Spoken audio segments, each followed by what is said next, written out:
Hello, welcome to the Golf Swing Weekly Fix. My name is Mark Crossfield. We've got the laptop outside. We've got some more swings coming at you from my apps. Also some good questions of the week, so loads to do. Let's get stuck in.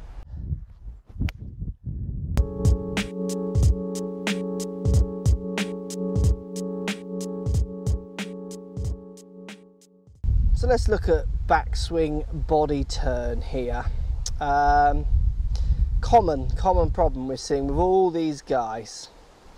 So what we're going to do, if we just take them all up to the top of the backswing, what we're going to start to see is this kind of action here, where the spine looks like it's going the wrong way. We see it with all three. I see this day in, day out. It's such a common issue with golfers. There we go, there's a big one there. Now, what I want you to do is think about the way you're turning your back and your spine on your backswing to get your head around how you're actually twisting here. So what I mean is we're seeing a negative spine angle on these guys. So what I mean, let's pretend for this video, okay, that if my body is upright here, okay, that's 0. If I bend this way, so in effect point my back, so my lower back if you like, down to the ground, that's negative, okay? And then if I was to bend forwards like you do at posture, that's positive.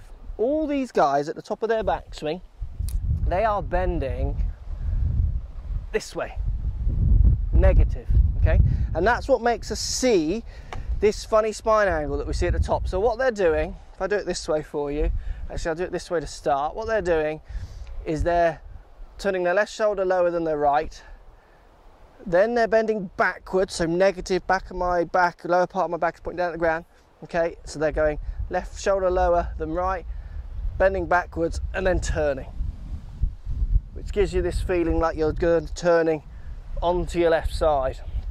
What happens if I do that? So if I do that again, left shoulder lower than right, bend backwards and turn, puts loads of strain down here on my knee, often the knee will bow out, hip also feels like it wants to go as well. What we need to get them thinking about is trying to keep their spine angle more in the positive as they turn their left shoulder lower than their right while leaning forward and staying leaning forward and then turning. Which makes me feel like I'm going to load much more successfully into my right leg. And it gives me this feeling, so from the camera angle there, it gives me this look on the camera that you're seeing good players where the spine angle looks like it's going this way more. Okay? So a great drill for you to do is just exactly what I'm doing here. Just take your club, so I've got my stick here, we'll use it with a stick, and just stand there to your shot and just think about what your back's doing. Your back is basically bending negative, so down to the ground. You're just turning your left shoulder lower. Well, what you're actually doing is you're starting leaning forward, then you turn your left shoulder lower. As you do that, you start to stand up, and then as you turn, you bend even more back to get a top of the backswing position where your spine's in this negative position, spine pointing down towards the back. So the back of the spine pointing down towards the ground. Really want to, and this isn't easy, it takes your head a little time to get around this. So you got to just play with that, just doing this, leaning back and turning, left shoulder lower than right, lean forwards and turn being the right position. So if I go top of my backswing and stop, what I'm going to find, if I stop there, is that the back of my back is actually pointing slightly up to the sky. It's still in its positive position, which is where it started. So in effect, I'm retaining some kind of body lean. I'm retaining a bit of my posture.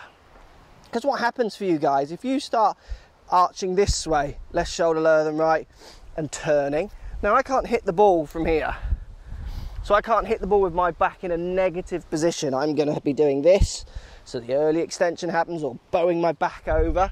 I'm going to be, which is the common one, so left shoulder lower than right, leaning back, turning. Now from there, the only way to hit the ball really is to try and get your back in a more positive position again, which is the classic over the top action that you'll see day in, day out.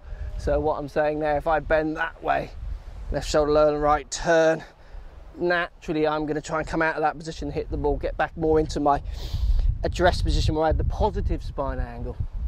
Yeah, it's a hard one to get your head round. But look, what you want to do when you get to the top of your backswings, just give it a go. Just go up to the top of your backswing and stop. Is your tummy more to the ground? Is the back of your back pointing more up to the sky? If you do this drill, if you put your hands here, tilt your left shoulder lower than your right, just an amount, don't worry about how much, lean forwards with your left shoulder lower than your right, and then turn. When you get to this position, does this feel the same as where you are when you make your backswing? If it's not, then you're also someone probably going this way, back, and turning. I mean, I see it every day in my lessons. So really want to feel, it's about getting your head round 0 spine angle, negative spine angle, and then a positive spine angle, and you want that positive spine angle. That positive spine angle, which you have at the beginning, that leaning forwards, if you can retain some of that as you make your swing. So basically what happens, I make my backswing, left shoulder moves lower than right as I stay leaning over, then I turn, left shoulder lower than right still, and I'm still leaning over, rather than you guys giving it the left shoulder lower than right, starting to stand up as you turn, get the club over your shoulder even more so, which is going to create all manner of swing faults. Hope that helps. Let me know. I'll be interested if this one blows your head off or you understand what I'm saying. If you do, get on the practice round, get on your practice tees, get on the practice ground, get on your ranges, and just try and think about where your back is to try and achieve that stronger backswing. If you can get in that better position at the top of your backswing where you have this positive spine angle, downswing club paths and club direction is so much easier. You'll be hitting straighter shots, better strikes, further shots. Let's look at some over the top downswings. So let's look at some over the top, as they're called, downswings. So we see people taking it back on one plane and then aggressively changing the plane and swinging across the ball. So the classic over the top, people talk about it, they video themselves on phones and bits, and they feel that they can see their change in direction. Now for both of these guys, what happens is they both want to start the downswing a little bit too much with their shoulders, so it's upper body before lower. So they're sequencing, they're not quite getting their body and their hands, body and club coordinate to the ball correctly. And what happens for both of these guys is they're very tight in the amount of hip turn that they're doing on the backswing. So what I want them both to think about, and this is a hard one, this is a strange one, is I want you to start thinking about rotating your hips a fraction more on the backswing. I mean, certainly the guy on the right here, his hips are just not moving. He's locked on the way back. So what happens for me, so for both of these guys, what's happening, if I turn this way, what's happening is they're getting to the top of their backswing, hips really tight, so not really turn their hips hardly at all. And then what happens is to start the downswing, you need to start with your hips first. Now my hips are locked because they're so tight against my shoulders, I can't actually move them either way. So what happens is you have to instigate the downswing with something so it's the shoulders can move, so they just start pulling first, and we see this classic over the top downswing. Now if I make a backswing here, let's just take it to extremes where I turn my hips a lot, okay? Now for me to start my downswing from here, well, my hips feel quite juicy, quite loose. They feel like they can move. So I don't mean let's all get turning your hips massively on the backswing. I want you just to feel on the backswing that both of you guys turn your hips a little bit more, not so rigid. Let your hips go, just let them turn. So if I get to the top of my backswing and my shoulders and my hips have turned against each other, which is what you want, but my hips still are slightly loose, they feel like they could turn a little bit more, so they're not locked at the top of the backswing. Then on the downswing, I feel actually now that I can start moving my hips first. There's a bit of movement in there because I've not locked myself up on the way back. And if you can do that, if you can actually start that downswing with a little bit more hip first, you'll find that the temptation to throw your shoulders over the top, throwing the club over the top, will start to disappear. So it's about getting to the top of your backswing, feeling like you've coiled, feeling like you've turned your shoulders against your hips, but your hips aren't locking up. You want your hips still to feel like they can move. So if I get to the top of my backswing, I definitely feel like my hips could go a little bit further. I feel that they can move quite independently there of my shoulders, and that allows me then to starting the downswing more with my hips first, which allows me to get the club much more onto a better path as I deliver it to the ball. And that better path, as you well know, hips first on the downswing, creates better strikes, straighter shots from that better path, which only lowers your scores. Let me know how you go. I'd love to know if you find that one helps you with your over the top downswings. So question of the week, guys. This week, David's asking, just been on CG2 to set up driver. I found I hit the ball with a face close 6 degrees, but still faded the golf ball. And he goes on to say, as X amount of rev, spin, what have you. Look, the fade with the 6 closed face. There's 2 things to think about here. I mean, this should have been made clear to you. It might have been through your fitting, and you might just be checking, but I mean, this should have been made clear to you from the degree, the number. If you're looking at the numbers, they should be explaining them. But look, if your face is closed 6 degrees, if that is to the target 6 closed, then the biggest question is, where is the path of the club in relationship to that face, or vice versa?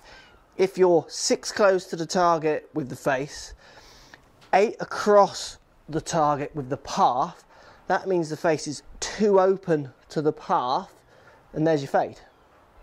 The fade comes from the relationship between the face and the paths, how the path relates to the face, or the face relates to the path, how those 2 numbers are working together. If I swing with the club face 6 closed to my target, and my path is 6 left as well, then I hit a dead straight shot 6 left, because the face and the path are the same. So there's no deviation, there's no spin, it's a neutral shot. There's backspin, but there's no spin on a tilt. The ball isn't tilting on its side to create what you know as side spin or slice or hook spin. No such thing as side spin as such, but we can call it that for this video just so it's clear. Look, the 6 closed, the second question is, well, what was the path of the club? Because that could equal your fade. Then the other thing is, where were you striking your driver? You might find, you kind of mentioned with the other clubs, that you don't maybe slice them as much as you do with the driver. If you are hitting the ball out of the heel of the club, what happens is that club will tend to close as it hits the ball, but the ball will gear to the centre. It will move on the face this way, so into the centre, giving it that tilt on its axis, side spin or spin axis fade. So you can get a fade shot from a closed face from a poor strike. So the big thing you need to be working out is, are you hitting the ball out the middle or not with your driver? If you're not, well, that's going to deviate, where contribute to the deviation of the ball. Toe shots tend to hook to the left, heel shots tend to fade to the right. And then the second question, your face might be 6 closed, but where's the path? If your face is 6 closed but you're 10 across that line, that's 4 degrees open to the path, so face 4 open to the path, it's going to create a lot of deviation off to the right. So look, interesting. Thanks for sending me your numbers. Hope that makes it clear. You've got to understand a few more factors if you're looking at faces closed and open to hit straighter shots. It's all about trying to marry the face up to the path if you want to hit the ball that doesn't spin.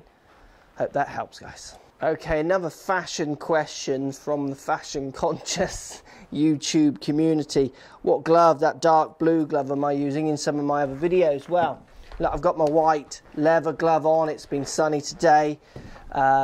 It's been decent weather. This is the other glove I've worn in some of the other videos. It's a Mizuno glove again. I like the Mizuno gloves. They're a good fit on my hand. I've got quite small hands. And also, this is the all-weather glove. Now, I do these videos in and out of taking lessons in the day. So I'm indoors, outdoors, and it rains a lot here in the UK, which is absolutely dull. And sometimes it's the all-weather glove that I'm using because I've been outside teaching and there's been a little bit of rain. So this is the all-weather blue glove from Mizuno. It feels fine. You can't beat a leather glove in my opinion. It feels much nicer, but if the weather's not so great, this one helps me just keep hold of the club a little better. So there you go. You know my shoes? There's the blue glove. Thanks for watching, guys. So if you like what's going on here, don't be afraid to subscribe to the channel. Also, thumbs up the video, post comments. Love to hear what you guys got to say. Let's keep it social. The more we talk, the more we share, the easier this game will get for everybody. So if you want to find me on Facebook here, you can find me on Facebook. If you want to tweet me, find me on Twitter here as well. Just follow the links, all in the description. Come and join the show. Get active, get involved, get playing some better golf. Thanks for watching.